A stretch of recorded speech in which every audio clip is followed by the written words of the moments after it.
20th of November, Sunday before Advent. Sermon on Luke chapter 23, verses 33 to 43, Jeremiah 23, verses 1 to 6, and Colossians chapter 1, verses 10 to 20. To make sense of these Bible passages, we have first to delve into a bit of ancient history. In our reading from the prophet Jeremiah, he is referring to a time when the nation of Judah, the southern kingdom of Israel, would be restored to its homeland after exile in Babylon.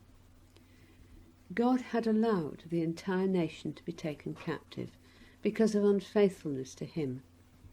In particular, as highlighted in this passage, the religious leaders had predated the people, exploited, neglected, and scattered them. When the nation returned, therefore, God would appoint just leaders, like shepherds, to tend his flock. That truly happened. However, this prophecy also looks far ahead to the reign of a king. No king ever reigned again in Jerusalem after the deportation into Babylon. Jerusalem was where King David and his descendants had sat upon the Lord's throne. But that was not to happen anymore. However, the king who was to come would nevertheless be of David's family line.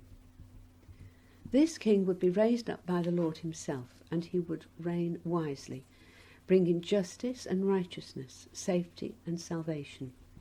He is clearly no ordinary king, and his name is the Lord our righteousness. Centuries later, one man, a violent robber, recognized this king when they were each nailed to a cross. That account is related by Luke in his Gospel. Just before Advent, when we start to think about the birth of Jesus, we seem to be jumping far ahead in the story.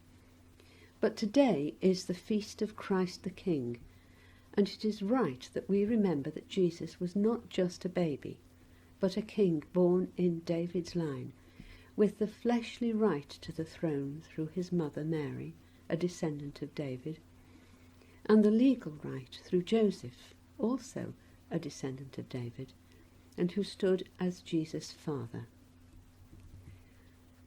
No ordinary king, though. He was born into a humble family that was displaced by a census and forced to travel to Bethlehem in the final stages of Mary's pregnancy. Although angels sang at his birth and he was visited by awestruck shepherds and later by magi, he grew up in obscurity until he was 30 years old, when he burst upon the scene at his baptism, and when God claimed him as his own beloved son. He began his ministry with the cry that God's kingdom had drawn near. His name was Jesus Christ, the Anointed One. We all know the story of Jesus' ministry, his miracles, the time he spent with ordinary people, his humility, his teaching, and the enmity he drew from the religious leaders who, just like those religious leaders of Judah, were proving to be false shepherds of the people. So false, in fact, that they rejected their own Messiah, vilified him, sneered at him, and finally had him arrested, tried, and crucified. And that is where we meet him in today's Gospel passage, nailed to a cross between two criminals. Crucifixion is a long, drawn-out ordeal, and during those hours one of the criminals turned to Jesus and said, "Jesus, remember me when you come into your kingdom." How did that bold thief recognize what the religious leaders had missed? We don't know, only that in the midst of pain and of imminent death, he was drawn to reach out to Jesus. The result was astonishing. This was a bad and violent man. People didn't get crucified for bag snatching. And he had no good works to his name. And yet he was offered the ultimate gift, everlasting life. It was one of the most graphic demonstrations of grace, the gift of salvation, to one who was totally undeserving.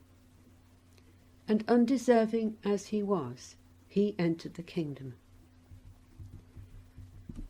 God's kingdom will ultimately bring worldwide peace and end death forever. It clearly has not come in its fullness yet, but ever since Jesus began his ministry, those who followed him have experienced the kingdom in some measure. This thief was virtually catapulted into the kingdom. All he said was, "Remember me," and he was there. In that state of confidence that we can all experience. Becoming a subject of the kingdom can transform us. See how it was for the Christians in Colossae. The Apostle Paul commended them for their faith and love, springing from the hope that was stored up for them in heaven. They were fruitful believers, sharing what they knew of salvation through Jesus, and Paul prayed that they would continue to grow in the knowledge of God.